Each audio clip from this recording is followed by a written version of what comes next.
च्या सुरुवातीला शरद पवार यांनी केलेल्या एका गौप्यस्फोटाची बातमी पाहूयात। शरद पवार यांनी 2004 सालच्या मुख्यमंत्री पदाबाबत मोठा गौप्यस्फोट केलेला आहे। 2004 साली छगन भुजबळ यांच्याकडे मुख्यमंत्री पद सोपवलं असतं तर भविष्यामध्ये पक्षामध्ये फूट पडली असती आणि अजित पवार नौखे होते त्यामुळे त्यांना त्यावेळी मुख्यमंत्री पद देण्याचा प्रश्नच येत नव्हता, असा खुलासा शरद पवार यांनी केलेला आहे। इंडियन एक्सप्रेसला दिलेल्या मुलाखतीमध्ये शरद पवार यांनी हे वक्तव्य केलंय। 2004 च्या निवडणुकीमध्ये राष्ट्रवादी सर्वात मोठा पक्ष ठरला, मात्र तेव्हा मुख्यमंत्रीपदाची संधी गमावल्याची खंत वेळोवेळी अजित पवार यांच्यासह राष्ट्रवादीच्या नेत्यांनी सुद्धा बोलून दाखवली होती। यावरच आता शरद पवार यांनी हे मोठं विधान केलेलं आहे। तर 2004 पासूनच प्रफुल्ल पटेल भाजपसोबत जाण्यास आम्ही आग्रही होते, असा खुलासा सुद्धा शरद पवारांनी केलाय। आणि याच महत्त्वाच्या बातमी संदर्भात आपण चर्चा करूयात। आपल्यासोबत आहेत अमोल मिटकरी, अजित पवार गटाचे नेते आहेत। मिटकरी सर, आपलं खूप खूप स्वागत आहे। आपण शरद पवार यांचा गौप्यस्फोट पाहतोय की 2004 साली छगन भुजबळ यांच्याकडे मंत्रिपद दिलं असतं, मुख्यमंत्रीपद, तर भविष्यामध्ये फूट पडली असतं, अशा प्रकारचा गौप्यस्फोट केलाय। तर अजित पवार नौखे होते असंही त्यांनी म्हटलेलं आहे। काय याकडे आपण कसं नेमकं पाहता शरद पवार यांच्या या गौप्यस्फोटाकडे? मला असं वाटतं की आदरणीय साहेबांचं आता अशा वेळेस असं एक वक्तव्य येणं हेच मुळात संशय निर्माण करणार आहे। आदरणीय दादा 1992 पासून राजकारणात सक्रिय आहेत। 92 ते 2004 म्हणजे 12 वर्षाची त्यांची राजकीय परिपक्वता आहे आणि स्वतः साहेब महाराष्ट्राचे 38व्या वर्षी मुख्यमंत्री झालेत।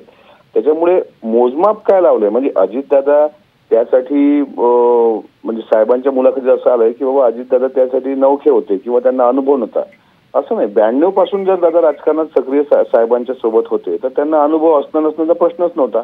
प्रश्न असा आहे, राष्ट्रवादीकडून खंत व्यक्त ही वारंवार केली गेली की 2004 ला इतकी चांगली संधी असताना, राष्ट्रवादीचे जास्तीत जास्त आमदार निवडून आलेले असताना तिथे राष्ट्रवादीचा एखादा व्यक्ती म्हणजे राष्ट्रवादीकडे मुख्यमंत्रीपद का नसावं, म्हणजे स्पेसिफिक अजितदादांकडे नाही। त्यावेळेस आर आबा नवीन होते त्या पक्षामध्ये, त्याच्यानंतर जयंत पाटील साहेब होते, दिलीप वळसे पाटील साहेब होते, असे एकापेक्षा एक मुरब्बी लोक असताना राष्ट्रवादीने ती संधी का हुकवली? अजितदादा स्वतःबद्दल बोलत नाहीयेत, राष्ट्रवादी काँग्रेस पक्षाबद्दल कॉमन बोलतात आणि साहेबांनी परत त्याच्यावर बोट ठेवलंय की अजितदादांकडे ती कॅपॅसिटी नव्हती।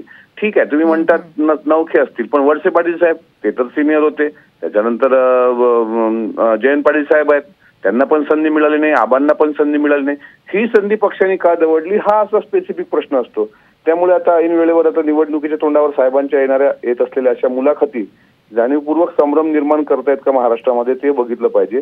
आमचं स्पष्ट म्हणणं आहे की वयाच्या 38व्या वर्षी आदरणीय साहेब जर महाराष्ट्राचे मुख्यमंत्री होऊ शकतात तर दादा असे कोणते गुण कमी होते की जे महाराष्ट्राचं मुख्यमंत्रीपद म्हणजे त्या ठिकाणी त्यांनी पार पाडलं नसतं जबाबदारी, हे एकदा साहेबांनी सांगावं। त्यामुळे हे बोलणं फक्त संभ्रम निर्माण करणार आहे, बाकी याच्यात काही तथ्य आहे असं मला तरी वाटत नाही। नक्कीच धन्यवाद अमोल मिटकरी जी आपण साम टीव्हीला दिलेल्या या प्रतिक्रियेबद्दल। तर आपण पाहतोय की शरद पवार यांचा गौप्यस्फोट म्हणजे संभ्रम निर्माण करण्यासारखं असल्याचंही त्यांनी म्हटलंय।